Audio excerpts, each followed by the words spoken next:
मेरे हाथ में तेरा हाथ हो, सारी जन्नतें। पद्म श्री सम्मान से सम्मानित, जिनकी आवाज ने कई सुपरहिट स्टारों को बनाया। फिल्म इंडस्ट्री में उन्हें मॉडर्न मोहम्मद रफ़ी का टाइटल से नवाजा गया। ये दिल दीवाना दीवाना। देशभक्ति गीत हो या रोमांटिक या रॉक स्टार या भजन या फिर चाहे गज़ल, उन्हें ऐसा गाते थे कि उसी कैरेक्टर में घुस जाते थे। में हम तुम्हें क्या बताएं, किस कदर चोट खा। हिंदी, कन्नड़, बंगाली, मराठी, तमिल, तेलुगु समेत बहुत सी भाषाओं में इन्होंने लोगों के दिल में घर बनाया, लोगों को मजबूर किया गुनगुनाने के लिए। तार भी तोरे आछू तो मिलू की भूलते की। लेकिन क्या आप जानते हो, इतने महान कलाकार और टैलेंटेड गायक को बॉलीवुड ने बाहर का रास्ता दिखा दिया था। आप यकीन नहीं करोगे, इन्हें कभी इवेंट में धक्का देकर गिरा दिया गया और कभी सिर मुंडवाने का फतवा जारी कर दिया गया। अच्छा से लगिया तूने मेरे प्यार का, यार ने ही लूट लिया घर। क्या आपको ये भी पता है, इन्होंने पाकिस्तानी होने की ख्वाहिश जाहिर की थी और कभी बाबरी मस्जिद और कभी काली माता पर विवादित बयान देकर लोगों के गुस्से का शिकार होना पड़ा। जानेंगे और भी बहुत। आप बने रहेगा हमारे साथ। मैं हूँ आपका होस्ट एंड दोस्त एम ए चौधरी। आप देख रहे हैं बॉलीवुड स्टार यात्रा। दोस्तों, आज हम बात कर रहे हैं मोस्ट टैलेंटेड और कंट्रोवर्सी गायक सोनू निगम जी की। कहा जाता है कि सोनू निगम को संगीत अपने पिता से विरासत में मिला था। इंतजार में हूँ ना, देख लो इधर तो। रिपोर्ट्स की माने तो सोनू निगम के पिता आगम निगम, जो कि 15 वर्ष की आयु में ही घर से भाग गए थे और बाद में स्टेज शो करने लगे। 30 जुलाई सन 1973 को हरियाणा के फरीदाबाद में जन्म हुआ। जब ये 4 साल के थे, अपने पिता के साथ स्टेज शो, शादियां, पार्टियों में गाना गाने लगे थे। जब सोनू निगम 19 वर्ष के हुए तो वे मुंबई आ गए। सोनू निगम मोहम्मद रफ़ी के बड़े फैन थे। वे स्टेज शो पर उनके ही गाने गाया करते थे। मुंबई आने के बाद इन्होंने गुलाम उस्ताद मुस्तफा खां से गायकी की कला सीखी। रोशन चेहरा, जुल्फों का रंग सुनहरा, ये झील सी नीली आंखें, कोई राज है इनमें गहरा। सोनू ने अपने करियर की शुरुआत फिल्म जन्म से की, लेकिन ये फिल्म रिलीज नहीं हो सकी। इसके बाद सोनू निगम को 5 साल तक इंतजार करना पड़ा। इसके बाद सन 1992 में DD1 के टीवी शो पर तलाश एपिसोड नंबर 9 में गाना गाने का मौका मिला। छैला बन गए। हम तो छैला बन गए रे बबुआ, छैला बन गए हम तो। फिर इसके बाद सोनू निगम की मुलाकात टी सीरीज के मालिक गुलशन कुमार से हुई।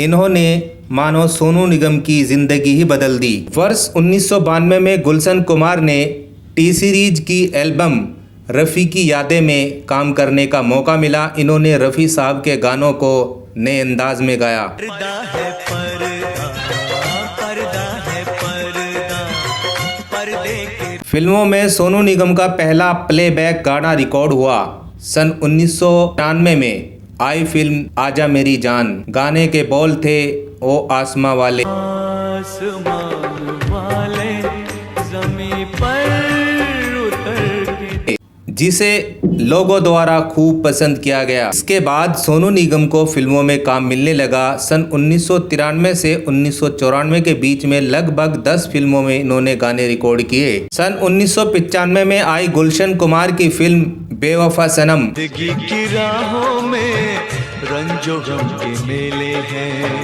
भीड़ है। इनके लिए एक वरदान साबित हुई। इस फिल्म के सभी गाने सुपरहिट रहे, लेकिन उनका एक गाना अच्छा सिला दिया तूने मेरे यार का, अच्छा से लगिया तूने मेरे प्यार का, यार ने ही लूट लिया घर। ब्लॉकबस्टर साबित हुआ। इसके बाद सोनू निगम ने पीछे मुड़कर नहीं देखा। इसी वर्ष टीवी शो सारेगामापा के भी होस्ट बन गए थे। वर्ष 1995 से 2000 के बीच में सोनू निगम ने सुपरहिट और ब्लॉकबस्टर गाने की बरसात कर दी थी। इनकी कुछ चुनिंदा फिल्में की बात करें तो 1997 में फिल्म मोहब्बत से गाने के बोल आईना बता कैसे बड़ा ही प्रसिद्ध हुआ। आईना बता कैसे उनका दिल चुराना है। फिल्म बॉर्डर से संदेश से आते हो और हमें जब से मोहब्बत हो गई दोनों गाने भी सुपरहिट हुए। से आते हैं हमें तड़पाते हैं चिट्ठी शाहरुख खान पर फिल्माया गया गाना फिल्म परदेश का ये दिल सभी दर्शकों का दिल हिलाकर रख दिया था।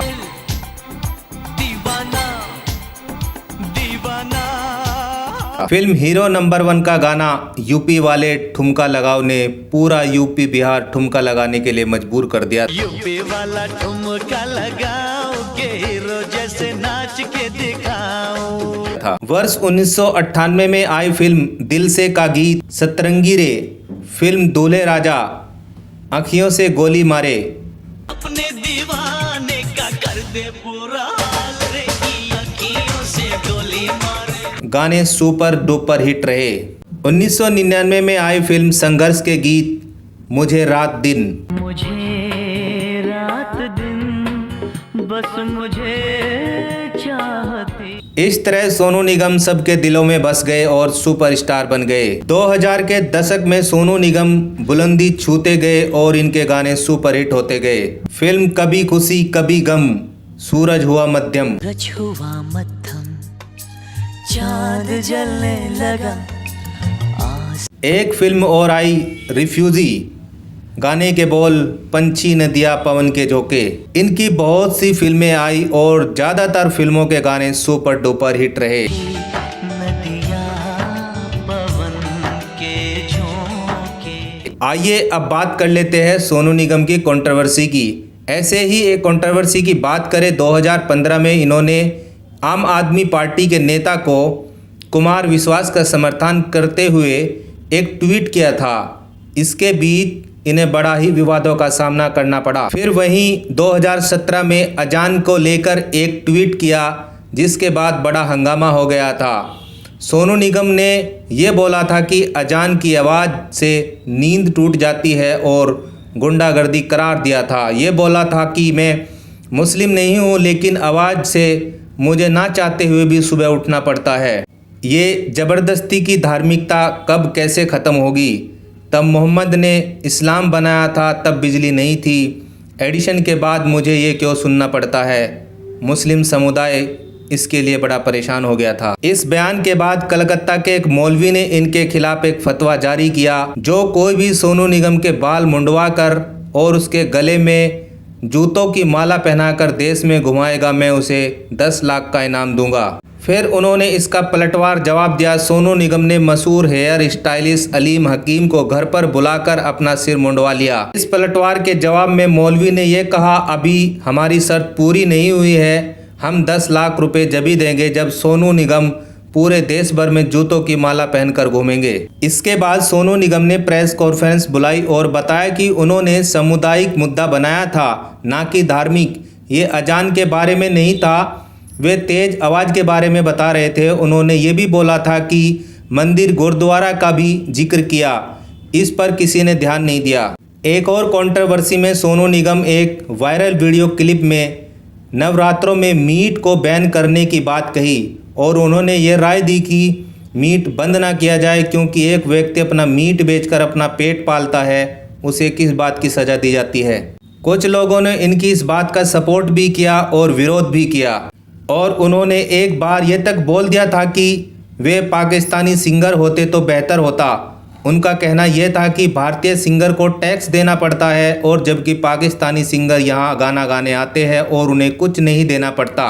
इस बात को लेकर भी बड़ा हंगामा हुआ था।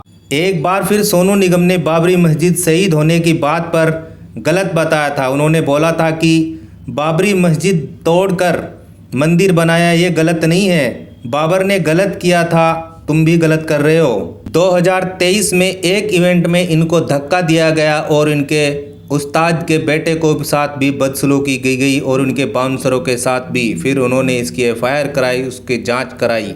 फिर परिणाम ये निकला कि 2015 के बाद इनका करियर डाउन हो गया, क्योंकि ज़्यादातर ये कंट्रोवर्सी में रहने लगे। सभी डायरेक्टर और प्रोड्यूसर इनसे दूरी बनाने लगे। दोस्तों, सोनू निगम की ये स्टोरी आपको कैसी लगी कमेंट में हमें ज़रूर बताना। वीडियो अच्छी लगी हो तो लाइक एंड चैनल को सब्सक्राइब जरूर कर देना, ताकि आप लोगों को लेटेस्ट इन्फॉर्मेशन मिलती रहे। अब हम आपसे इजाज़त चाहते हैं, फिर मिलेंगे एक ऐसे ही बॉलीवुड स्टार यात्रा को लेकर। धन्यवाद।